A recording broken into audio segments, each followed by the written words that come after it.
జీవితం నీ పేరేమిటి రెండవ భాగం. ఒకటవ భాగంలో సంగీత ఆ పల్లెటూరికి టీచర్గా వస్తుంది. అక్కడ రావు గారితో పరిచయం ఆమెకు విచిత్రంగా అనిపిస్తుంది.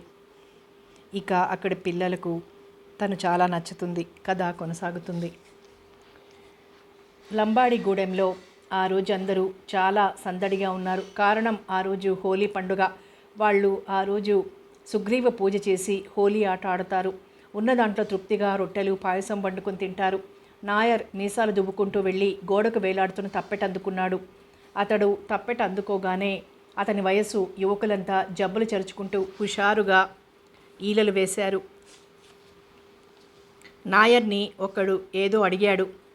అతను చిరునవ్వు నవ్వుతూ అక్కడున్న విగ్రహం దగ్గరకు వెళ్ళి ముఖాన కుంకుమ పెట్టుకొని వారి మధ్యకొచ్చాడు. వెంటనే అందుకున్నాడు. అతని చెవి దగ్గరే చెవి పెట్టి ఒక్కసారి పాకి అందుకోగానే ఏడుస్తున్న పసిపాపలు కూడా ఆ నాదానికి తన్మయులై వింటూ ఉండిపోయారు.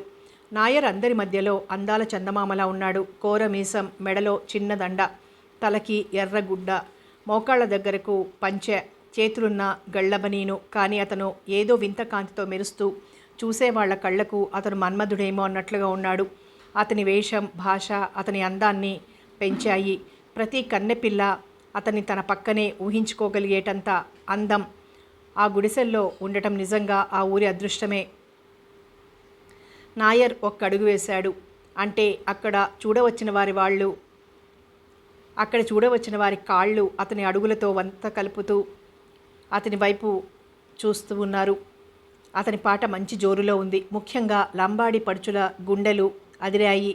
వాళ్ళు వెంటనే యాడియే అంటూ అతనితో పాటు లయ కలిపారు. పడుచులే కాదు, పిల్లల తల్లులైన బిజిలీ లాంటి వాళ్ళు కూడా ముందుకు దూకారు. ప్రతి వాళ్ళు తోడు కోసం దగ్గరకొస్తున్న మనిషిని నెట్టి నాయర్ చెయ్యి కలిపి ఆడాలని ఆత్రంతో లయ కలిపారు. పాట మరీ వేగంలో ఉండగా అక్కడికొచ్చిన మిగిలిన గ్రామీణులతో పాటు సంగీత, గౌరీ కూడా తమకు తెలియకుండానే పాటకు లయగా వేశారు తాళం. సంగీత తన ఆ ప్రాంతానికి కొత్త అని మర్చిపోయింది. కాస్త ఎత్తులో కూర్చున్న ఆమె కళ్ళు నాయర్ అడుగులో అడుగు కలపాలని ఆరాటం పొందాయి. ఆమె చేతులు లయగా తాళం వేశాయి. మా నాయర్ ఎలా ఉన్నారు? గుసగుసలాడింది గౌరీ సంగీత చెవిలో. సంగీతకు అప్పుడు గుర్తొచ్చింది తను సిగ్గు విడిచి కాళ్లతో చేతులతో తాళం వేస్తున్న సంగతి. ఎవ్వరూ తనని గమనించినందుకు సంతోషించింది. వెంటనే తేరుకుని పర్వాలేదు అంది. దాయకండి, నాకు తెలుసు మీరతన్ని చూసి కళ్ళు తిప్పుకోలేకపోయారు. అమాయకపు ఆడది పసిపిల్ల. ఆ అడవి పిల్ల మాటలకి భయపడి చుట్టూ చూసి నోరు మూసింది సంగీత. తెలిసింది, ఇది మనం ఇంట్లో మాట్లాడుకోవాలి, పెద్ద తెలిసిందాన్లా అంది గౌరీ.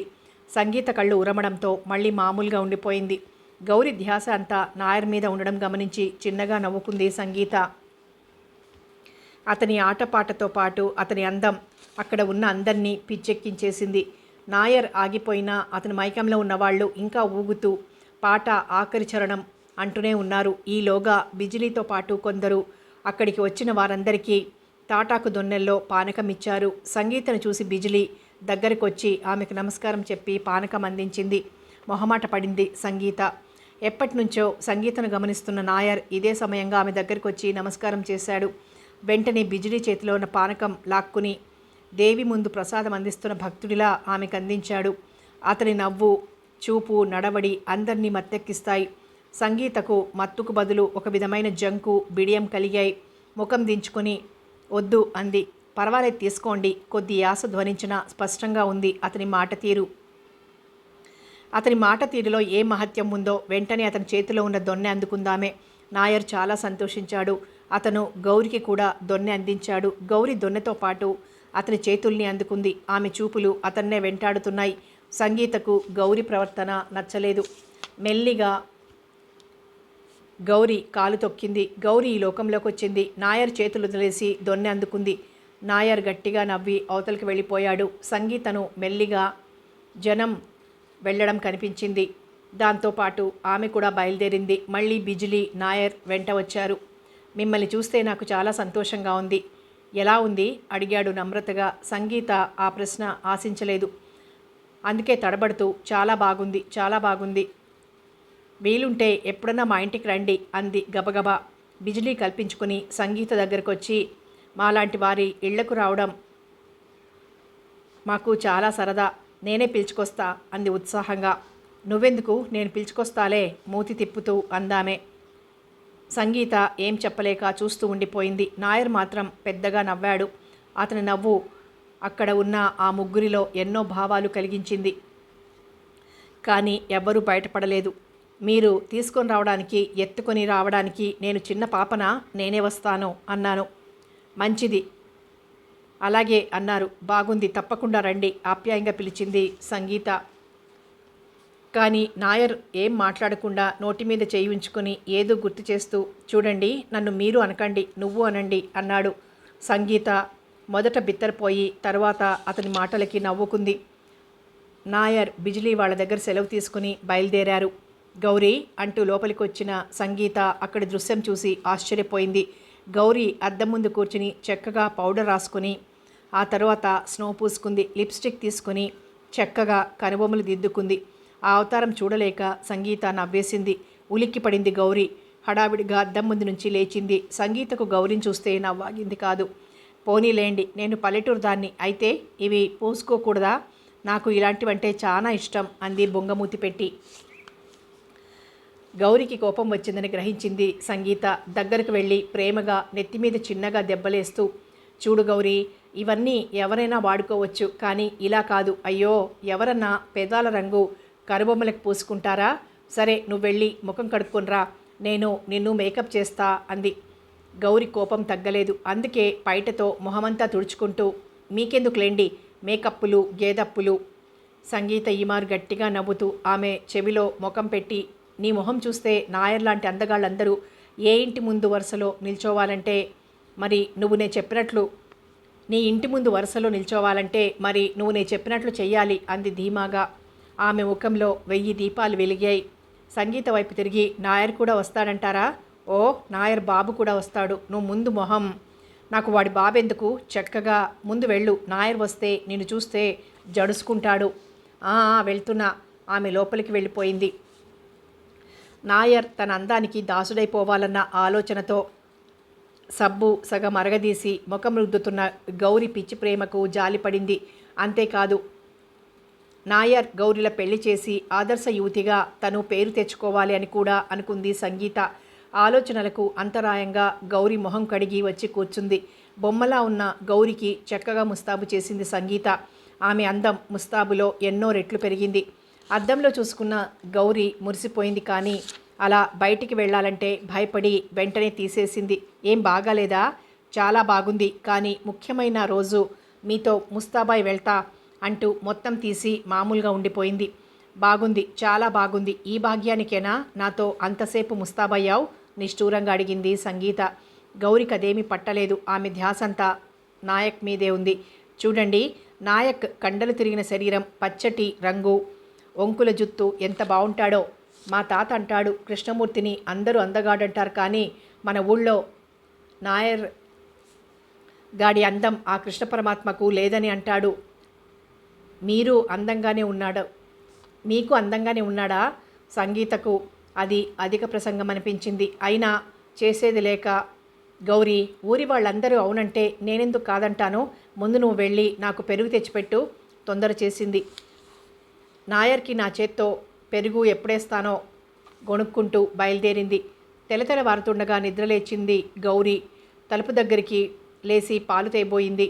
దాంతోపాటు మంచినీటి బావి దగ్గర ఉన్న చెట్టు దగ్గర ఎవరో పడి ఉన్నారని, అది హత్య అని అందరూ చెప్పుకుంటున్నారని వార్త తెచ్చింది. సంగీతకు పల్లెలో కూడా హత్యలు దౌర్జన్యాలు ఉంటాయి అని వినగానే శరీరం మొత్తం చెమటలు పోటేసింది. కుతూహలంగా వివరాలు అడిగింది. ఊళ్ళో అందరూ వెళ్ళి చూసొస్తున్నారు. సంగీత ఆమె కలిసి వెళ్ళి చూశారు. అది హత్య అని నిర్ధారణగా తెలుస్తూనే ఉంది. అయినా ఎవ్వరూ నోరు మెదపడం లేదు. కానీ కర్మ అని మాత్రం అనుకుంటున్నారు. సంగీతకు ఆశ్చర్యం అనిపించింది. ఇంతలో రావుగారు వస్తున్నారని విన్న జనం ఎక్కడి వారక్కడ సర్దుకున్నారు. తటాలున పక్కకు ఒదిగి ఆయనకు దారిచ్చారు. సంగీతను అక్కడికొస్తూనే చూసి కళ్ళెర్ర చేశాడాయన. ఆడవాళ్ళు ఎందుకు ఇక్కడ, పోండి కసిరారాయన. గౌరితో సహా అందరూ మెల్లిగా బయలుదేరారు. కానీ సంగీత మాత్రం అక్కడే ఉండిపోయింది. అది రావుగారికి చాలా అవమానంగా అనిపించింది. ఆమె వైపు కోపంగా చూస్తూ, ఇంకా ఏం చూస్తారిక్కడ, శవాన్ని తీసి పాతెయ్యండి పురమాయించాడాయన. ముఖం నిండా రక్కులు, మెడ దగ్గర గోళ్ల గుర్తులు ఉన్న ఆ అందమైన స్త్రీ శవాన్ని చూసి జాలైనా పడలేదు. ఆయన త్వరగా పని కానీయమని వాళ్ళని తొందర చేశాడు. శవం తాలూకు 2-3 మనుషులు ఏడుస్తూ అక్కడుండిపోయారు. ఏందిరా ఏడుస్తారు, ఆడదాన్ని ఒంటరిగా బయటకు ఎందుకు వెళ్ళనిచ్చారు, పైగా అది ఏ అడవి జంతువో కొరికినట్లు ముఖం నిండా ఘాట్లున్నాయి, ఇంకా రాద్ధాంతం చేసి పోలీసులు వచ్చి ఊళ్ళో సగాన్ని బండెక్కిస్తారు, మీ ఇష్టం. రావుగారి మాటల మహత్యమో ఆయన మహత్యమో శవం తాలూకు వాళ్ళు తృప్తిపడ్డారు. మరో మాట పలుకు లేకుండా శవాన్ని తీసుకుని వెళ్ళిపోయారు. రావుగారు మీసాలు దువ్వుతూ వచ్చి సంగీత దగ్గర క్షణమాగి, చూశావుగా, మితిమీరితే ఆడవాళ్ల గతి ఇంతే, ఇక నీ విషయం నువ్వు చూసుకో, విసురుగా వెళ్ళిపోయాడు ఆయన. సంగీతకు భయం ఎక్కువైంది. ఎంత ఆపుకుందామనుకున్నా ఆమెకు వణుకు తగ్గలేదు. సంగీత ఎలా వచ్చిందో తెలియదు. ఇంట్లోకి రాగానే మంచం మీద పడి బోరున ఏడ్చేసింది. ఆ క్షణంలో ఆ ఊరు వదిలి వెళ్ళిపోదామనుకుందామే. గౌరీ లోపల నుంచి సంగీతను గమనిస్తూనే ఉంది. మెల్లిగా దగ్గరకొచ్చి సముదాయించింది. నాతో చెప్పండి, ఎందుకు ఏడుస్తున్నారు, ఊళ్ళో వాళ్ళు ఏమన్నా అన్నారా, ఎదవల్ని చెవి పట్టి లాక్కొస్తాను, ఏమన్నారో చెప్పండి. తనకు చేతనైనట్లుగా ఆమెను సమాధానపరచాలని తాపత్రయపడింది. కానీ సంగీత మాత్రం ఏడుస్తూనే ఉంది. ఇంతలో ఎవరో వచ్చారని తొంగి చూసింది గౌరీ. మాస్టారు దంపతులు వచ్చారు. అయిష్టంగానే లేచి కూర్చుని కళ్ళు తుడుచుకుంది సంగీత. ఏమిటి అన్నట్లుగా చూశారు మాస్టర్ గారి వైపు.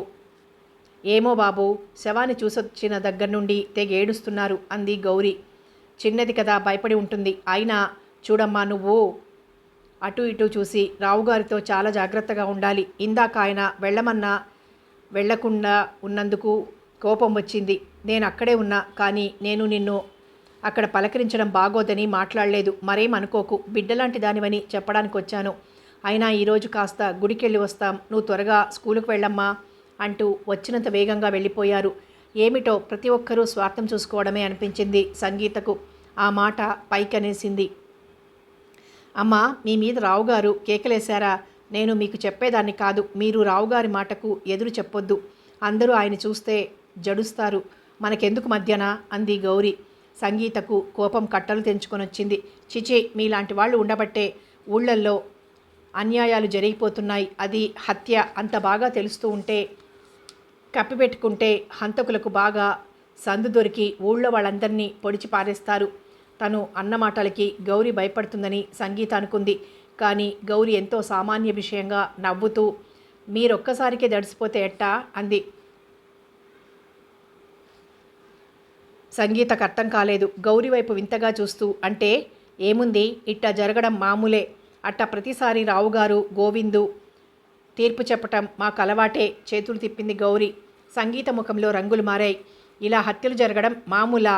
ఎంత ఓర్పి ప్రజలకు. సంగీతకు ఆశ్చర్యం, భయం కలిగాయి. ఆ ఊరు వదిలి వెళ్ళాలంటే తనకి ప్రొఫెషన్ పీరియడ్ పూర్తి కావాలి. అంటే మరో 4 నెలలన్నా తనక్కడ ఉండాలి. మనసులోనే దేవుడికి మొక్కుకుంటూ, గౌరీ, గోవింద్ మావయ్య ఆ రాక్షసుడు ఎవరు ఉన్నా రావణాసుడు కాక మరో కుంభకర్ణుడా అడిగింది వెటకారంగా. గౌరీ చెంపలు గట్టిగా వాయించుకుంటూ, అమ్మో, గోవింద్ మామయ్యనేం అనకూడదు. ఆయన్ని మనం అమ్మోరి గుడికాడే చూడాలా. ఇవాళ గుడికాడ చూపిస్తా, సాయంత్రం వెళ్దాం. ఆ రాక్షసుడిని కూడా చూసి కానీ నిర్ణయించుకోకూడదనుకుంది సంగీత. పెద్దగా మంత్రాలు చదువుతున్నాడు గోవిందు. అతని చేతిలో వంకీలు తిరిగిన కత్తి ఉంది. మోకాళ్ళ దాకా నీరు కావి పంచ, మెళ్ళో నిమ్మకాయల దొండ, ముఖాన పెద్ద కుంకుమ బొట్టు, జులపాలు, ఎర్రటి కళ్ళు. కారు నలుపుగా ఉన్న ఆ వ్యక్తి చిన్నపిల్లలు పగలు చూసినా దడుస్తారు. ముందు ఆకారం చూస్తూనే సంగీతకెందుకో అతని మీద అనుమానం వచ్చింది. పైగా అతను వచ్చిన అందరికీ ఏవో దయ్యాలు భూతాలు అంటూ చెప్పడం ఆమెకు మరీ నచ్చలేదు. ఇదిగో మారెమ్మ తల్లి, రాత్రికి 2 ముంతల కళ్ళు, 5 రూపాయలు, కోడిపెట్ట సిద్ధం చేయి. సరిగ్గా ఊరి వాళ్ళు నిద్రపోయాక నాలా వస్తుంది మీ ఇంటికి. అమ్మోరు పూనకం వేసి పంపుతా, అన్నీ నువ్వే చేసి కాళ్ళు చేతులు కడిగి అన్నం పెట్టు. అమ్మవారు లేచే ఏళ్లకి కాళ్ళకి మొక్కి నీ మనసులో మాట అడుగు, సిగ్గుపడకు. అమ్మవారికి కళ్ళుతోనే భోజనం పెట్టాలి, మర్చిపోకు అంటూ బాగా నమ్మించి నిమ్మకాయ పైకెగరేసి 2 ముక్కలు చేశాడు. అయ్యా సిత్తం, తమ దయగల తల్లి, మీరు పిలిస్తే పలుకుద్ది మా అదృష్టం అంటున్న గ్రామీణుడు తెగిన నిమ్మకాయను చూసి ఆశ్చర్యపోతూ గోవిందు చెప్పిన మాటలు నమ్మేశాడు. అంతేకాక గోవిందు చెప్పిన ఖర్చు భరించడానికి మాట ఇచ్చాడు. జలుబుకు తలనొప్పికి అతను ఏదో దేవతల పేరు, నిమ్మకాయలు, దిగదుడుపులు, జాతరలు, శాంతి అంటూ చెప్పడంతో ఆమె అనుమానం మరీ రుజువైంది. ఆమెకు రావుగారు, గోవిందు ఆ ఊరికి యమకింకరులుగా అనిపించారు. అంతేకాక ఏదో గూడుపుటాన్ని వాళ్ళు చేస్తున్నారన్న అనుమానం కూడా ఎక్కువైంది. ఆమె అక్కడి నుంచి వెంటనే వెళ్ళిపోదామనుకున్నది. కానీ గోవిందు అక్కడ ఉన్న అమ్మవారికి పూజ చేసి కొబ్బరికాయ కొట్టి అది సంగీతకి ఇచ్చి ఆమెను చూసి అదోలా నవ్వాడు. అంతేకాదు, నీకు ఏదో భయంగా ఉంది. నేను ఇక్కడున్నా మరేం భయం లేదు. గాలి అప్పుడే లోన దూరాలని చూస్తోంది. ఇదిగో ఈ రక్ష కట్టుకో. అక్కడున్న చిన్న తావీదు ఇవ్వబోయాడు. గాలి ఎప్పుడూ వీస్తూనే ఉంటుంది. ఈ రేకులు నాకు అవసరం లేదు. చటుక్కున వెనక్కి తిరిగి నిర్ఘాంతపోయిందామె. అక్కడికి ఎప్పుడొచ్చాడో నాయర్ తెలియదు. సంగీతనే చూస్తూ నిల్చున్నాడు. సంగీత చుట్టూ చూసింది. గౌరితో పాటు అందరి కళ్ళు అతని మీదనే ఉన్నాయి. వాళ్ళు పరిసరాల్ని కూడా మర్చిపోతున్నారు. ఆమె తలదించుకుంది. మీకు పూజలంటే నమ్మకం ఉందా? చదువుకున్నారుగా? నవ్వుతూనే అడిగాడు నాయర్. సంగీత అతని చూపుల్లో చూపు కలిపి మాట్లాడకుండా ఆపింది. అంది ఎటో చూస్తూ. చదువుకున్నా మేము మనుషులమేగా అంది. అయితే రక్ష తీసుకోండి. నాకొద్దు. నాకు మూఢనమ్మకాలు లేవు. అంటే ఏదన్నా గుడ్డిగా నమ్మడం. నాయర్ పెద్దగా నవ్వాడు. కానీ ఆ నవ్వు అందంగానే ఉంది. భలేవారే, మేము ఏదైనా కళ్ళు మూసుకొని నమ్ముతామా? సంగీతకక్కడుండి ఇంకా వాదించడం ఇష్టం లేక వెంటనే బయలుదేరింది. ఆశ్చర్యం. ఆమె వెనక నాయక్, అతని వెనక ఊళ్ళో కన్నెపిల్లలు వచ్చేశారు. ఇంటికి రాగానే అతన్ని ఎలా మాట్లాడించాలో తెలియక ఒక పాట పాడమంది సంగీత. జంకు లేకుండా అతను పాట అందుకున్నాడు. నిగూఢంగా సంగీత అందాన్ని వర్ణించినట్లుగా ఉంది ఆ పాట. సంగీత నివ్వెరపోయింది. నాయక్ వెంటబడి పిలుస్తూ బయలుదేరింది సంగీత. అతను అడవి దాటి కొండల్లోకి వెళ్ళిపోతున్నాడు. అయినా సంగీత అతన్ని వదల్లేదు. అలా ఎందుకు వెళ్తున్నాడో తనకే అర్థం కాదు. ఒక పెద్ద కొండ కొనకు వెళ్ళాడతను. కిందకు చూస్తున్నాడు. ఆమె అమాంతం వెళ్ళి అతని ఒక్క గుంజు గుంజింది. అతను ఆమె మీద పడ్డాడు. ఇద్దరు క్షణంలో దొర్లుతూ వచ్చి మెత్తని పచ్చిక మీద పడ్డారు. దెబ్బలు తగిలాయేమో అని చూసుకున్నారు. ఇద్దరు ఒకరిని చూసి ఒకరు చిన్నగా నవ్వుకున్నారు. ఎందుకలా వెళ్ళావు? ఏం చెయ్యను. నేను సమయానికి రాకపోతే హాయిగా ఆ లోయలోకి వెళ్ళి ఉండేవాణ్ణి. అమ్మో! ఆమె అతనికి దగ్గరగా జరిగింది. నాయక్ ఆమెను మరీ దగ్గరగా అదిమి పట్టుకున్నాడు. ఇంకెప్పుడు ఇలా చేయకు. దూరం జరగడానికి ప్రయత్నిస్తూ అందామె. అలాగా ఇలాగా నవ్వాడతను. ఇలా కాదు, అలా. మరేం చెయ్యను. ఇలా ఉండాలంటే నీకు నాకు చాలా అంతరం ఉంది. నిన్ను నేను వదులుకోలేను. మన అంతరాలు ఏదో చెప్పబోయిందామె. అంతలో తెల్లని బట్టల్లో అక్కడ గౌరీ ప్రత్యక్షమైంది. నాయక్, సంగీత మరీ దగ్గరగా ఉన్నారు. గౌరీ కన్నీళ్లతో వచ్చి ఆమె ముందు కూర్చుంది. తన పెద్ద పైట ముందుకు లాగి భిక్షాందేహి అన్నట్లుగా కూర్చుంది. గౌరీ ఆత్రంగా అడిగింది సంగీత. గౌరీ విషపు నవ్వు నవ్వింది. దుర్మార్గురాలా, నేను నీకు పాలు పోశాను. నువ్వు నాకు ద్రోహం చేస్తావా? నమ్మక ద్రోహి. గౌరీ ప్రేమభిక్ష అడుగుతూనే ఆమెను తిట్టింది. సంగీతకు సిగ్గనిపించింది. మొహాన చేతులు పెట్టుకొని ఏడ్చింది. గౌరీ, నీకు నేను అన్యాయం చేయను. ఆమె కళ్ళ వెంట నీళ్లు ధారగా కారుతున్నాయి. గౌరీ గట్టిగా కుదపడంతో కళ్ళు తెరిచి చూసిందామె. ఏమిటమ్మా, చెయ్యను అని అరుస్తూ ఏడ్చారు? చూసారా గోవింద్ ఎంత గొప్పోడో? ఇది దగ్గరుంచుకోండి. నాయక్ చేతిలో తావీజు లాక్కొని ఆమె చేతిలో పెట్టింది గౌరీ. కాస్త విశ్రాంతి తీసుకోండి, మీరు ఎందుకో భయపడుతున్నారంటూ నాయక్తో పాటు అందరూ బయలుదేరారు. గౌరీ నాయక్ వైపు ఒక్కసారి చూసి మెల్లగా సంగీత పక్కనే కూలబడింది.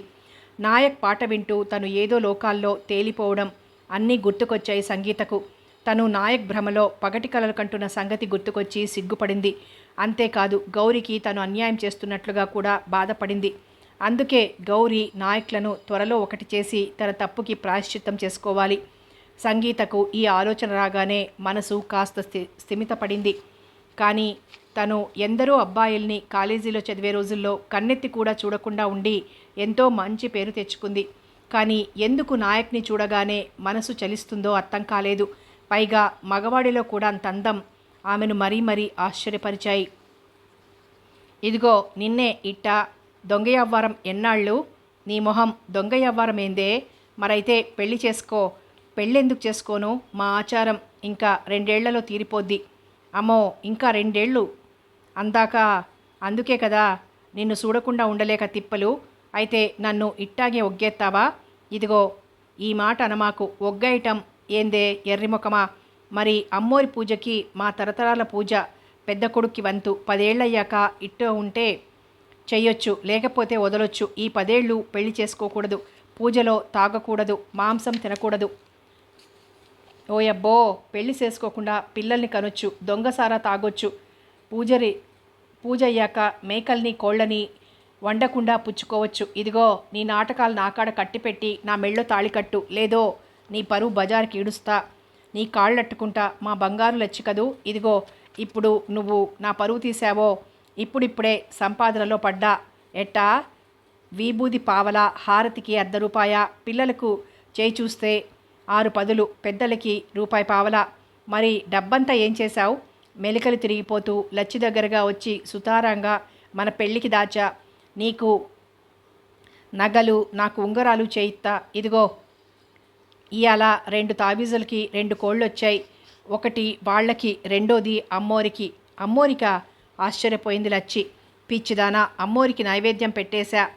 శాంతం మనదే, గిన్నెలో మూత పెట్టి ఇవ్వు అంటూ అటూ ఇటూ చూసి గొంగడి కప్పుకొని బయటికొచ్చాడు. ఇదిగో నన్ను మోసం చేశావా? మెల్లగా అంది లచ్చి గబుక్కును చెయ్యందుకుని. చచా, అవేం మాటలే, లోపలికి పో. అమ్మోరి దయ, త్వరగా ఈ ఏడు గడిస్తే వచ్చే ఏడే పెళ్ళి పలికాడు గోవిందు. చ పో. లచ్చి ఇంటి లోపలికి దూరింది. నెత్తిన గొంగళి, చేతిలో చిన్న గాజుగిన్నెతో వస్తున్న గోవిందు ఆ చీకట్లో ఏదో కత్తి పట్టుకొని వెళ్తున్నట్లుగా అనుమానం వచ్చింది సంగీతకు. అతనెవరో ఆమె గుర్తుపట్టలేదు. అతని వెనక నక్కుతూ కొంత దూరం వెళ్ళింది. గోవిందు అటు ఇటు చూసుకుంటూ నడుస్తున్నాడు. కొద్ది దూరం వెళ్ళగానే అతనికి భయం ఎక్కువైనట్లు గబుక్కున దగ్గరలో ఉన్న గుడిసెలోకి దూరాడు. 10 నిమిషాల్లో మామూలు వేషంలోకి వచ్చి బయట కూర్చున్నాడు గోవిందు. తరువాత మళ్ళీ బయలుదేరాడు. ఆమెకతన్ని ఒంటరిగా వెంటాడడం భయమనిపించింది. అందుకే గౌరీని లేపింది. ఇద్దరూ అతన్ని వెంటాడారు. అతను అమ్మవారి జాతరలు చేసే గోవిందు కావడంతో ఇద్దరూ కళ్ళతో ఏదో సైగలు చేసుకున్నారు. ఆమెకు అదేమీ అర్థం కాలేదు. పైపెచ్చు గోవిందు మీద మరీ అనుమానం ఎక్కువైంది. ఈలోగా నాయక్ వాళ్ళని చూడనే చూశాడు. ఏవో కొత్త అడుగులు చూసుకుంటున్నాడతను. ఆ చీకట్లో ఒంటరిగా వచ్చిన ఆడవాళ్ళని చూసి ఆశ్చర్యపోయాడు. గబుక్కున దగ్గరకొచ్చి, ఎందుకొచ్చారు? తీక్షణంగా ఉన్నాయి అతని మాటలు. అతని మాటలకి వాళ్ళిద్దరూ జంకారు. ఏం చెప్పాలో ఆమెకు అర్థం కాలేదు. గౌరి మాత్రం తొణక్కుండా, మీ ఊళ్ళో అర్ధరాత్రులు పూజ ఎలా చేస్తారు, ఎందుకు చేస్తారు అని అమ్మగారు అడిగితే చూపిద్దామని పిలుచుకొచ్చాను అంది. ఆ సమయంలో గౌరిని మనసులోనే అభినందించకుండా ఉండలేకపోయింది సంగీత. ఆమెకు కాస్త ఊపిరి పీల్చుకునే సమయం చిక్కింది. నాయక్ అదోలా నవ్వుతూ, ఆ మాట మీరు పొద్దుటే చెబితే మా వాళ్ళని పంపేవాడిని, రండి చూడండి అంటూ ఆహ్వానించాడు. అతని మాట పలుకు చూసి సంగీత సంతోషిస్తే అతన్ని చూసి అతని దగ్గరికి వచ్చి మాట్లాడి మర్యాద చేసినందుకు పొంగిపోయింది గౌరీ. ఏవో పూజలు చేస్తున్న గోవిందు సంగీతను అక్కడ చూసి మంత్రాలన్నీ తప్పులు చదివాడు. ఆమె తనలో తాను నవ్వుకుంది. ఆమెకు ఎందుకో గర్వంగా అనిపించింది. తండా మనుషులతో ఏదో మాట్లాడొచ్చాడు నాయక్. పదండి, చాలా చీకటి పడింది అన్నాడతను. పూజ ఏదో చెప్పబోయింది గౌరీ. రోజు ఇంతే చేస్తాం, కానీ కొత్త ఆట పాట ముందు బాణీలు చూసుకొని జాతర రోజున పూర్తిగా చేస్తాం. ఈ 4 రోజులు ఉంటుంది. ఇట్టా ప్రతి గురువారం పెద్ద పూజ చేస్తాం. తెలిసింది చెప్తూ ముందుకు బయలుదేరాడు. అతని వెనక సంగీత, గౌరీ గొర్రెపిల్లలా బయలుదేరారు. ఇంటి దగ్గరకు రాగానే ఇంటికి ఎలా తిరిగి రావాలా అని నాకు భయం వేసింది. ఆలోచన లేకుండా అక్కడికి వచ్చాం. నీలాంటి మగవాడు వెంట ఉండబట్టి భయమే అనిపించలేదు. ధైర్యం చేసి చెప్పిందామె అప్రయత్నంగా. నాయర్ మంచం మీద చేయి వేసుకుని, నాయర్ మీసం మీద చేయి వేసుకుని తృప్తిగా నవ్వుకుంటూ, అవును, నాలాంటి మగవాడు ఉంటే భయమేముంది? ఎప్పుడు ఒంటరిగా రావద్దు. రాత్రుళ్ళు ఇక్కడ అడవి జంతువులు అప్పుడప్పుడు తిరుగుతుంటాయి అని జాగ్రత్తలు చెప్పి వెళ్ళిపోయాడు. సంగీతకు చాలా ముచ్చటేసింది. కళ్ళప్పగించి చూస్తున్న గౌరిని లోపలికి లాగి తలుపులు వేసింది. కాసేపు గౌరిని ఏడిపించింది. సిగ్గుపడుతున్న గౌరిని మరీ ఉడికించింది. ఆమె గోల భరించలేక అలాగే ముడుచుకొని పడుకుంది గౌరి. ఏరా, ఎందుకు మీరందరూ పోండి కసురుకుంటున్నారు రావుగారు. బాబుగారు, రాత్రి దాకా బాగానే ఉన్న నా పిల్ల ఏడుస్తున్న బిజిలీ తల్లిని ఉరిమి చూశాడాయన. రాత్రి పూజ అయ్యి గోవింద్ బాబు వెళ్ళేదాకా అందరం ఈడనే ఉన్నాం. ఎవరో అన్నారు. ఏడుస్తున్న బిజిలీ కూతుర్ని ఆ మనిషి ఎత్తుకొని అవతలకు తీసుకొని వెళ్ళాడు. రావుగారు ఆయన మనుషుల చెవుల్లో ఏదో చెప్పారు. వాళ్ళు జరగవలసిన పనులను ఏర్పాట్లు చేయమని పురమాయిస్తున్నాడు. ఇంతలో అక్కడికి గోవింద్ కూడా వచ్చాడు. అతను అక్కడ పడి ఉన్న అందమైన బిజిలీ శరీరాన్ని చూస్తూ కలవరపడ్డాడు. అతని కలవరపాటు గమనించిన వాళ్లల్లో రావుగారు, సంగీత, నాయక్ ఉన్నారు. గోవిందు, ఇది అడవి జంతువు పనే, దాన్ని ఒక చూపు చూడాలి అన్నాడు. చిత్తం, అడవి జంతువు పనే, లేకపోతే ఆ గోళ్లగాట్లు ఉండవు. ఏదో గోల అయి ఉంటుంది, తమరు బందోబస్తు చూడాలి అని ఏదో ఆయన చెవిలో గుసగుసలాడాడు గోవిందు. అప్పటి వరకు ప్రేక్షకురాలిగా, బుద్ధిమంతురాలిగా అందరితో పాటు చూస్తున్న సంగీతకు ఆవేశం వచ్చేసింది. ఇది అడవి జంతువుల పని కాదు. అవి అలా మెడలు నులిమి చంపవు, చీల్చి ముక్కలుగా చేస్తాయి. ఇది హత్య, అందులో దారుణంగా స్త్రీ హత్య. పోలీసుల్ని పిలవండి అర్చినట్లుగా చెప్పిందామె. రావుగారు సావధానంగా ఆమె వైపు తిరిగి పంచె చెంగు చేతుల మీద లాక్కుంటూ, నీకు కిందటిసారే చెప్పాను, ఇలాంటి విషయాల్లో నీ జోక్యం ఉండకూడదు. క్షమించండి, నేనేమన్నా తప్పు చేస్తే మందలించవచ్చు, కానీ హంతకుల్ని పట్టించేందుకు పోలీసుల్ని పిలవండి. లేకపోతే ఇలా ఈ హంతకులు పెట్టరేగిపోయి ఊళ్ళో రక్షణ ఉండదు. ఆమె విన్నపాలు అక్కడేం పనిచేయలేదు. రావుగారు కోపంగా, నేను చాలా నియమాలు పాటించే మనిషిని. పోలీసులు, కోర్టులు నాకు నచ్చవు. తుది నిర్ణయం మాదే. అన్యాయం అనాలనుకుంది, కానీ రావుగారి సెలవు కావడం అంతా చెప్తూనే ఆయన వెళ్ళిపోవడంతో అక్కడ మనుషులెవ్వరూ ఆమె మాట పట్టించుకోలేదు. బిజిలీ తల్లి మాత్రం శోకాలు పెడుతూ మనవరాలనెత్తుకుని సంగీత దగ్గరికి వచ్చింది. ఆ ఊళ్ళో వాళ్ళందరినీ తిట్టింది. పైగా తన బిడ్డ ఎందుకలా అడవిలోకి వెళ్ళిందో అర్థం కావడం లేదని బాధపడింది. బిజిలీ భర్త, అన్న అందరూ సంగీతకు ఆమె గురించి చెప్పుకొని ఏడ్చారు. అన్నింటికన్నా సంగీతను, గౌరిని ఎక్కువగా బాధ కలిగించిన విషయం బిజిలీ కూతురు తల్లి కోసం ఏడవటం. ఆ పాపను చూసి ఏడవని వాళ్ళు లేరు. సంగీత స్కూలుకు వెళ్ళిన ఆమె మనసంతా బిజిలీ కూతురికి జరిగిన అన్యాయం మీదనే ఉంది. ఆ రాక్షసుణ్ణి ఆ ఊరు నుంచి తరిమెయ్యాలని నిర్ణయానికి వచ్చింది. బిజిలీ లాంటి ఎందరు అమాయకులు అలా అన్యాయానికి బలికానున్నారో తలుచుకుంటేనే ఆమెకు భయం పట్టుకుంది. ఆమెకు బిజిలీ అందం, అణుకువ అన్నీ గుర్తుకొచ్చాయి. ఆ రోజు అట్లా ఆమె స్కూల్లో ఎంతో విచారంగా ఉండిపోయింది. ఎందుకు ఏడుస్తున్నావు? ఏం లేదు, కళ్ళు తుడుచుకున్నాడు నాయక్. మెల్లగా లేచి నించున్నాడు. అతని కళ్ళు ఎర్రగా ఉన్నాయి.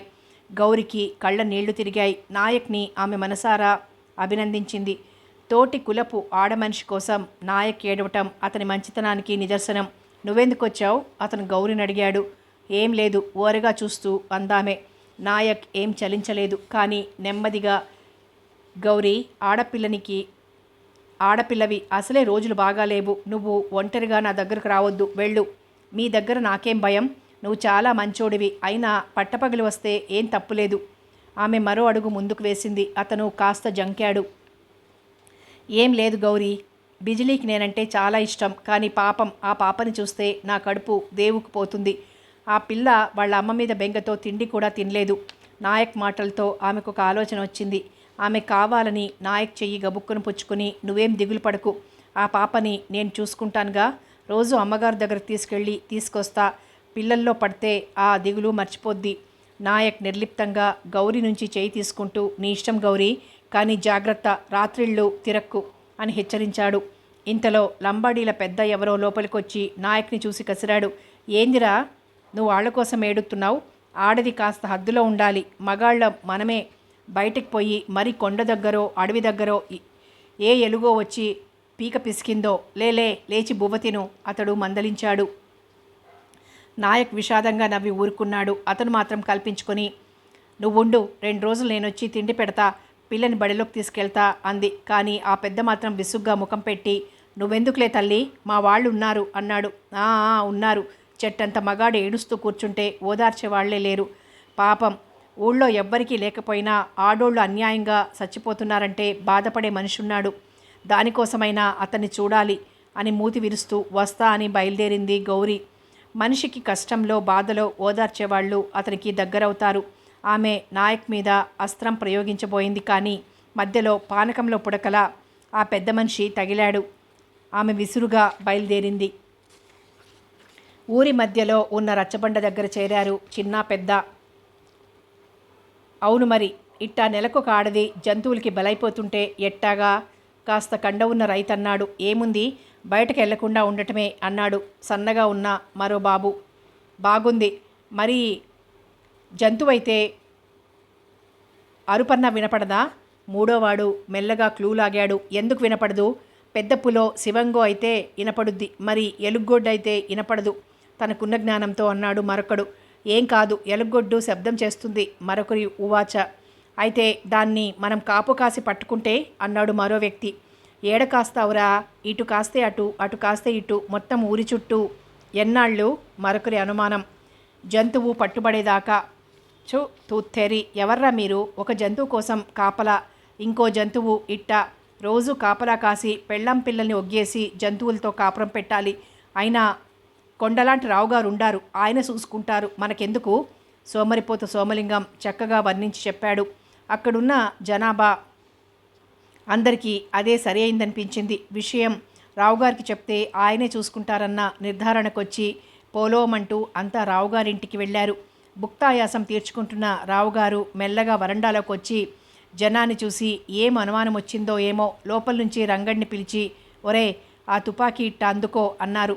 రంగడు 5 నిమిషాల్లో తెచ్చిచ్చాడు. దాన్ని చేతిలో పట్టుకొని వాళ్ళ దగ్గరకు వచ్చాడు ఆయన. రావుగారిని ఆ అవతారంలో చూసి ఎవ్వరికి నోట్లో మాట బయటికి రాలేదు. ఏమయ్యా, ఎందుకొచ్చారు? గంభీరంగా అడిగాడు ఆయన. వాళ్లల్లో వాళ్ళు ముఖాలు చూసుకుని తడబడ్డారు. కానీ ఎలాగో ధైర్యం చేసి ఒక గ్రామస్తుడు బుర్రగొక్కుంటూ, మన్నించాలి, తమర్ని ఇబ్బంది పెట్టాం. ఇళ్లల్లో ఆడంగులు నానా భయపడుతున్నారు బాబు, మరి మీరు ఆ టీసీఎం చూడాలి అన్నాడు. రావుగారి నవ్వు విషపు నవ్వుగా అనిపించింది. ఏదో స్కూలు కాగితాలు తీసుకొని ఆయన సంతకాల కోసం వచ్చింది సంగీత. రావుగారు ఆమెను గమనించలేదు. ఆయన సుతారంగా ఎడమ చేతితో తుపాకీకి కుడి చేతిలోకి ఎగరేసి పట్టుకొని, నేను అదే ఆలోచిస్తున్నా, మంచి రోజు చూసి మాటు పెడతా, మీరు వెళ్ళిరండి అన్నాడు. అందరూ రావుగారికి దండం పెట్టి మరో మాట చెప్పకుండా జారుకున్నారు. దొంగ, హంతకుడు మాయమాటలతో అమాయకుల్ని ఎలా ఉచ్చులు పనుతున్నాడో. మాటు ఎవరికి పెడతాడు? నీకు మాటు పెట్టాలి, జంతువులకు కాదు. రావుగారిని తీక్షణంగా చూస్తూ మనసులో అనుకుంది సంగీత. అందరూ వెళ్ళాక సంగీతను చూసి పలకరించకుండానే చేయి చాచి కాగితాలు అందుకున్నాడాయన. చాపిన చేతులు ఆమెకు బుసలు కొట్టే పాముల్లా అనిపించాయి. నిల్చునే కాలి మీద కాగితాలు పెట్టుకొని సంతకాలు చేసి ఆమెకు ఆ కాగితాలు ఇస్తూ, చూడు, రంగడికి ఇప్పుడే ఉత్తరాలు ఇచ్చి పంపాను, ఇవి కూడా పంపేయి అని లోపలికి వెళ్ళిపోయారు. సంగీతకు ఏదో ఆలోచన వచ్చింది. ఆమె ముఖంలో ఇప్పుడు కోపం లేదు, ఏదో కొత్త ఆనందం కలిగింది. ఇంతలో రంగడి చేతిలో కొన్ని కవర్లు పట్టుకొని వచ్చాడు. రంగన్న, దా వెళ్దాం, ఇంట్లో 2 ఉత్తరాలున్నాయి, అయ్యగారు అవి ఈరోజే పంపమన్నారు అంది. రంగడు ఏం మాట్లాడకుండా ఆమెను అనుసరించాడు. ప్రతి ఉత్తరం రావుగారింటికి వస్తే ఆయన వాటిని రంగడి ద్వారా స్కూల్కి పంపుతారు. కానీ ఈరోజు సంగీత అదృష్టం బాగుండి ఆయన ఉత్తరాలు సంగీత ఇంటికి వచ్చాయి. సంగీత గబగబా లోపలికి వెళ్ళి ఏవో ఉత్తరాలు రాసింది. వెంటనే వాటిని అంటించి పైన దగ్గరలో ఉన్న పోలీస్ స్టేషన్కి అడ్రస్ రాసి రంగడి చేతికిచ్చింది. అన్ని ఉత్తరాలు జాగ్రత్తగా పట్టుకుని రావుగారి బోటులో కాలవలాంటి వెళ్లే వరకు రంగడిని గమనిస్తూనే ఉండిపోయిందామె. ఎందుకో ఆ రోజు హాయిగా నిద్ర పట్టిందామెకు. ఆ రోజు ఆదివారం. సంగీతకి ఏం తోచక పూల మొక్కలకి పాదులు చేస్తూ నీళ్లు పోస్తూ కూర్చుంది. ఆమెకు రావుగారి మీద, ఆయనతో పాటు చీకట్లో ఏదో వ్యవహారం చేసి 2-3 సార్లు తనకు తారసపడ్డ దొంగ పూజారి గోవిందు మీద బాగా అనుమానంగా ఉంది. ఏదో ఆలోచిస్తూ తవ్వుతున్న గుణపం చేతి మీద వేసుకుంది. రక్తం చిమ్మింది. పక్కనే సాయం చేస్తున్న గౌరీ అమ్మో అని గావుకేక పెట్టి లోపలికి పరుగులు తీసి పసుపు తడిగుడ్డ తెచ్చి కట్టుకట్టింది. మీకు చేతకాకపోయినా ఎందుకు ఇవన్నీ చేస్తారు? అబ్బా, ఎంత రక్తం పోయిందో అన్నది గౌరీ. గౌరీ, ఇంత కొద్ది రక్తానికే నువ్వు ఇంత బాధపడుతున్నావు, మరి బిజిలీ వాళ్ళు ఎంత బాధపడుంటారు? నిజమే అని అలా ముఖం పెట్టే బదులు మీరందరూ ఎందుకు పోలీసులకు రిపోర్ట్ ఇవ్వరు? సంగీత కోపంగా అడిగింది. ఏమో నాకేం తెలుసు, ఊరోళ్ళు అంటారు, పోలీసులు వస్తే చచ్చినోళ్ళకి, చంపినోళ్ళకి, చూసినోళ్ళకి, సాక్ష్యం ఉన్నోళ్ళకి అందరికీ జైలు ఎత్తారంట. అందుకే అవన్నీ రావుగారికి వదిలేస్తారు. అలాని ఎవరన్నారు? వేళాకోళంగా అడిగింది. ఎవరేమిటి, రావుగారే అన్నారు. గోవిందు మామయ్య కూడా కళ్ళు తిప్పింది గౌరీ. కానీ వెంటనే ఏదో గుర్తుకొచ్చి, ఇదిగో మీరు మళ్ళా ఆడి మాట నన్ను అడగొద్దు, మీకు చెప్పొద్దు అన్నది. సంగీతకు గౌరి మీద జాలేసింది. అయినా కచ్చ తీరక, ఎన్నాళ్ళు, ఇంకా త్వరలో మీకు నిజం తెలుస్తుంది, అప్పుడు మీరు ఎవరికీ భయపడనవసరం లేదు అన్నది ధీమాగా. ముందు లోపలికి పదండి. మెల్లిగా లోపలికి తీసుకుని వెళ్ళింది సంగీతను. సంగీత లోపలికి వచ్చి కూర్చోగానే తనే కాఫీ కలిపిచ్చింది. కప్పు అందుకోబోయింది సంగీత. కాఫీ తనే తాగిస్తానని పట్టుబట్టింది గౌరీ. ఆప్యాయంగా తాగుతున్న సంగీత కళ్ళలోకి చూడగానే ఆమెకు నాయక్ గుర్తుకొచ్చాడు. సిగ్గుపడింది గౌరీ. అది గమనించిన సంగీత వెంటనే సరిగ్గా తాగించు అన్నది. గౌరీ భయపడుతూ సరిగ్గా పట్టుకుంది సాసర్ని. ఇలా రా, దగ్గరికి వచ్చింది గౌరీ. వెళ్ళి మొహం కడుక్కుని జడ వేసుకొనిరా. 5 నిమిషాల్లో తయారైంది గౌరీ. వెళ్ళి చీర కట్టుకో. ఏమిటి వేషం? గౌరికి ఆమె ప్రవర్తన అర్థం కాలేదు. అయినా వింతగా చూస్తూ, నాకు చీరలు లేవు అంది మెల్లిగా. సంగీత గబుక్కును లేచి వెళ్ళి పెట్టె తీసి, పిచ్చి వేషాలు వేయక ఇది కట్టుకో అంది. పెట్టెలో చీర ఆమె మీదకు విసిరేస్తూ. గౌరీ బిత్తరపోయి, ఈ చీర అమ్మో అంది. వెళ్ళు, విసిగించకు. సంగీతలో ఎందుకంత మార్పు వచ్చిందో అర్థం కాక భయపడుతూ వెళ్ళి చీర కట్టేసుకుంది. సంగీత వెంటనే వెళ్ళి గౌరిని ముద్దు పెట్టుకుంది. ఎంత అందంగా ఉన్నావో తెలుసా? ఇలా నిన్ను చూస్తే నువ్వు కోరుకున్నవాడు నిన్ను తప్పకుండా మెచ్చుకుంటాడు. అయితే నాయక్కి నేను నచ్చుతానా? అమాయకంగా అడిగింది గౌరీ. ఓ, నాయక్ ఏమిటి, మన్మధుడైనా మూర్చపోతాడు. సంగీత కాస్త పొగిడింది. నాయక్ పేరు వినగానే నాగస్వరం విన్న పాములా ఊగిపోయే మనసు గౌరిది. కానీ నాయక్తో ధైర్యం చేసి తన ప్రేమ చెప్పుకోలేని పిరికిది కూడా. ఏమోనమ్మా, నాకు మన్మధుడు, మారీచుడు ఎవ్వరూ నచ్చరు. దొంగ అయితే నాయక్ నచ్చుతాడు. అవునా?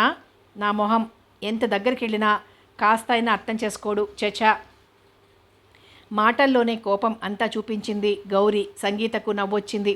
గౌరిని మాటల్లో ఆటలు పట్టించాలనుకుంది. ఎంత దగ్గరికి వెళ్ళావు, ఏం చేశావు అమాయకంగా అడిగింది. ధైర్యం చేసింది గౌరీ. గబగబా వెళ్ళి బయట తలుపులు మూసొచ్చింది. సంగీత కళ్ళు పెద్దవి చేసి చూసింది. గౌరీ దగ్గరగా వచ్చి అంది, మరేమో నిన్న వెళ్ళాను. ఎక్కడికి? క్రీగంట చూస్తూ అడిగింది సంగీత. విసుక్కుంది గౌరీ ముఖం చెట్లుస్తూనే కోపంగా. నేను బిజిలీ అమ్మని పిల్లని పలకరిద్దామని వెళ్ళాను. అక్కడ నాయక్ ఏడుస్తూ కూర్చున్నాడు. ఎంత బ్రతిమలాడినా చచ, ఆడపిల్లల ఏడ్చాడా? సంగీత కావాలనే అడిగింది. మీరు మరి పాపం, ఎవరిని చూసినా అలాగే జాలి పడతాడు. ఎవ్వరి కష్టం చూడలేడు. గౌరీ మాటల్లోనే సంగీత ఊహల్లో విహరించింది. అతను అందగాడు, మనసున్నవాడు. అటువంటి మనిషిని ప్రేమిస్తున్న గౌరీ అదృష్టవంతురాలు. సంగీతకు ఆమె లోకం నుంచి ఈ లోకంలోకి తెచ్చింది గౌరీ. గౌరీ పడేసిన చెంబుతో అదిరిపోయింది సంగీత. ఆమెను గమనించలేదు. గౌరీ తన ధోరణిలో తాను చెప్తోంది, నేను ఇట్టా చేయి పుచ్చుకున్నా, అట్టా తగిలినా అబ్బే రాయి, అసలు ఏమన్నా కదిలాడా? చచ, ఒట్టి బండ. గౌరీ సంగీతకు నాయక్గానే ఊహించుకొని అభినయించి చూపించింది. సంగీతకు చచ్చే నవ్వుగా ఉంది గౌరీ యాక్షన్. మరి అతనేం చేశాడు? కొంటెగా అడిగింది. ఏం చేశాడు? చెయ్యి లాక్కొని, నువ్వు ఒంటరిగా తిరగకూడదు, ఆడపిల్లవి అన్నాడు. పెద్ద బుద్ధిమంతుడు, ఆడపిల్ల మనసు తెలుసుకునేవాడు. చిరాకు పడింది గౌరీ. అలా అనకు గౌరీ, అందంతో పాటు మంచి గుణాలు ఎంతమందికి ఉంటాయి? నువ్వు అదృష్టవంతురాలివి అంది. ఈలోగా గౌరీ చీర విప్పేసి తన బట్టలు కట్టుకుంది. ఈ చీర నీకెంతో బాగుంది, నువ్వు ఉంచేసుకో పురమాయించింది సంగీత. గౌరీ ముఖం సంతోషంతో పొంగిపోయింది. మీ మనసు సల్లన మంచి రోజున ఈ చీర కట్టుకుని నాయక్కి మీరు ఈ చీరలోనే నచ్చారంట అంది భద్రంగా దాన్ని మడుస్తూ. గౌరీ మాటలకు సంగీత చలించిన వెంటనే తేరుకొని మళ్ళీ మామూలుగా అయిపోయింది. రావుగారంటే మీరేనా? సరాసరి లోపలికొచ్చిన ఎస్పీని చూసి ఆశ్చర్యపోయారు రావుగారు. అవును నేనే, తడబడింది అతని గొంతు. ఇక్కడేదో హత్య జరిగినట్లు మాకు సమాచారం అందింది. శవపరీక్ష లేకుండా మీరు దాన్ని దహనం చేయించినట్లుగా తెలిసింది. చూడండి ఎస్ఐ గారు, హత్య అయితే ఎందుకలా చేయిస్తాం? ఇక్కడ అడవి జంతువులు తిరుగుతుంటాయి. అలా చంపిన మనుషులని చూసి ఏ విషజంతువు మీద కేసు పెట్టమంటారు? ఆ మాట ఎస్ఐకి కూడా నవ్వు తెప్పించింది. ఆయన రంగడికి ఏదో సైగ చేశాడు వెంటనే. మీకలా ఎవరు చెప్పారు? ఏమో, మాకు ఈ ఉత్తరం వచ్చింది చూపించారు ఎస్ఐ. రావుగారి కళ్ళు ఎర్రబడ్డాయి. ఆయన కోపంతో ముక్కుపుటాలు కూడా ఎర్రబడ్డాయి. నేను అనుకుంటూనే ఉన్నాను ఈ అమ్మాయి ఇంత సాహసిస్తుందని. అమ్మాయా? అవును, మాకు సంగీత అని ఒక కొత్త పంతులమ్మ వచ్చింది. మహా అనుమానం మనిషి. ఓ ఐసి. ఈలోగా రంగన్న సంగీతను పిలుచుకొని వచ్చాడు. సంగీత భయం భయంగా లోపలికి అడుగు పెట్టింది. ఎస్ఐ మొహమైనా చూడకుండా తల వంచుకొని నిల్చుంది. సంగీతను చూడగానే రావుగారి మొహం ఎర్రబడింది. ఎస్ఐ ఆమె దగ్గరికి వెళ్ళి లెటర్ చూపిస్తూ, ఇది మీరు రాసిందేనా అని అడిగాడు. ఏమాత్రం సందేహించకుండా తలెత్తకుండానే అవును అందామె. ఇది నీ వ్యవహారం కాదు, నువ్వు ఒక మామూలు పంతులమ్మవి. పోలీసులు కావలసినంత. రావుగారి మాటకు సంగీత బెదరకపోగా, నేను పంతులమ్మని అయినా ఏమైనా ఒక మనిషిని చూస్తూ చూస్తూ జంతువులు కన్నెపిల్లల్నే ఎందుకు కొరికి చంపుతున్నాయి? నాకు అనుమానంగా ఉండి రిపోర్ట్ పంపాను. అది వారి పని అన్నాడు రావుగారు.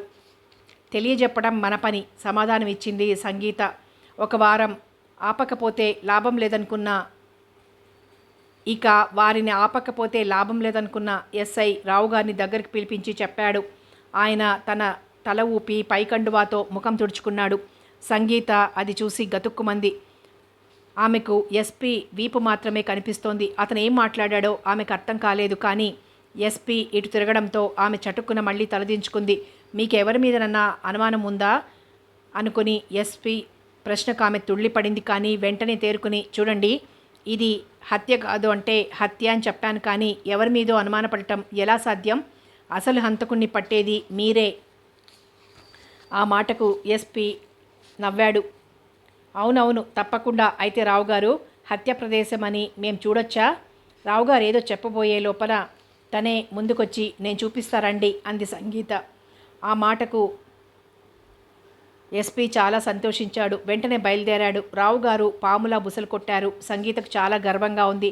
ఆమె వెంటనే బయటకు నడిచింది. ఆమె వెనకే పోలీస్ ఆఫీసర్ కూడా వెళ్ళాడు. జీపులో ఉన్న మరో 2 కానిస్టేబుల్స్ వెంట వెళ్ళి సంగీత చూపించిన స్థలం అవి అన్ని వివరంగా రాసుకున్నాడతను. సంగీతను ఎస్పీని చూసి ఊళ్ళో అందరూ ఆమె ధైర్యాన్ని మెచ్చుకున్నారు. మొత్తం పని అవగానే సంగీత సెలవు పుచ్చుకోవడానికి అన్నట్లు, నమస్తే, ఉంటాను అంది. నమస్తే, నేను మీతో పాటు వస్తాను. ఎస్పీ మాటలకి కంగారు పడిందామె. మీరు? అవును, నేను మీతో పాటు. కానీ ఏం? నేను మీతో పాటు రావడం మీకు ఇష్టం లేదా? అబ్బే, అదేం లేదు, తప్పకుండా రండి. సరే పదండి. కానీ ఇప్పుడు పిలిచి రెండో చెంప వాయించరుగా? సారీ. అవును సంగీత గారు, నన్ను గుర్తుపట్టలేదా? నేను మాధవ్ని. మీరు మాధవ్? ఆశ్చర్యపోయింది సంగీత. గుర్తుపట్టారా? మరోసారి ప్రశ్నించాడతను. క్షమించండి, చంపేశారు, గుర్తుపట్టలేదా? అబ్బే, అది కాదు, ఆ రోజు నేను తొందరపడ్డాను. మళ్ళీ నవ్వాడు మాధవ్. భలే వారే, అవి పిల్ల చేష్టలు. మనం ఇప్పుడు బాధ్యత ఉన్న పౌరులం. క్షమించారుగా? కానిస్టేబుల్స్ ముందు తన పరువు పోకుండా మెల్లిగా అడిగాడు చివరి మాట మాధవ్. ముసిముసి నవ్వులు నవ్వుతూ తల అడ్డం తిప్పింది సంగీత. అంతే, మాధవ్ వరుస కలిపేశాడు. మిమ్మల్ని చూడగానే గుర్తుపట్టాను, కానీ డ్రెస్లో ఉన్నారుగా, నన్ను మీరు గుర్తుపట్టలేదు. సరే, ముందెందుకు చెప్పలేదు? అమ్మో, తొందరపడి రెండో చెంప వాయిగా గుర్తించుకోవాలా? ఇద్దరు పెద్దగా నవ్వుకోవడంతో దగ్గరగా వచ్చిన రావుగారిని మిగిలిన వాళ్ళు గమనించలేదు. సంగీతకు బుద్ధి చెప్పాలని వచ్చిన రావుగారు వాళ్ళు కలుపుగోలుగా నవ్వుకోవడం చూసి అయోమయం చెందాడు. రావుగారు దగ్గరకు వచ్చి రాగానే సంగీత మౌనముద్ర దాల్చింది. రావుగారు విషయాన్ని గ్రహించి, ఏం సార్, ఏదైనా క్లూ దొరికిందా అన్నాడు. ఎస్, దొరికింది అన్నాడు. ఏంటి? కంగారు పడ్డాడు రావుగారు. ఎస్పీ మాధవరావు విరగబడి నవ్వుతూ, స్థలం చూశాం, ఆచూకీ తెలుసుకోవాలంటే చాలా టైం పడుతుంది. సంగీతకు ఆ మాటకు కోపం వచ్చింది. వెంటనే మాధవ్ని చూస్తూ, అలా వీల్లేదు, మీరు వెంటనే ఈ దారుణాలు చేస్తున్న మనిషికి సరైన శిక్ష విధించాలి. వాళ్ళకి చేతనైన సహాయం చేస్తున్న తోడు దొంగల్ని శిక్ష పడాలి. రావుగారి వైపు చూసింది. ఓకే, అలాగే, మీ ఇష్ట ప్రకారమే చేద్దాం. ముందు హంతకులు దొరకనియండి. అక్కడే ఉన్న గోవిందుని చూస్తూ అన్నాడతను. వాళ్ళ చనువుకు రావుగారికి ఏదో అనుమానం వచ్చింది. అయినా సభ్యత కాదని ఊరుకుని, సరే టీ తీసుకుందరు కానీ ఇంటికి రండి అన్నాడు. కానీ ఎస్పీ మొహమాట పడకుండా సంగీత వైపు చూస్తూ, ఏమనుకోకండి, సంగీత నన్ను టీకి పిలిచారు, ఆమెకు మాట ఇచ్చాను, కోపం వస్తే అసలే మంచిది కాదన్నాడు. రావుగారు, గోవిందు, మిగిలిన వాళ్ళు ఆ మాటకు అనుమానంగా చూశారు. రావుగారు గోవింద్తో జనాన్ని పంపేయమని చెప్పారు. గోవిందు పోండి పోండి అని వాళ్ళని తరిమాడు. మీకీమె తెలుసా? మెల్లిగా అడుగుతున్న రావుగారిని భుజం మీదుగా సంగీతను చూశాడు మాధవ్. సంగీత మాధవ్ చూసేటట్లు మెల్లగా నవ్వుతూ చెంప చూసింది. ఏదో గ్రహించినట్లు తల ఊపాడు మాధవ్.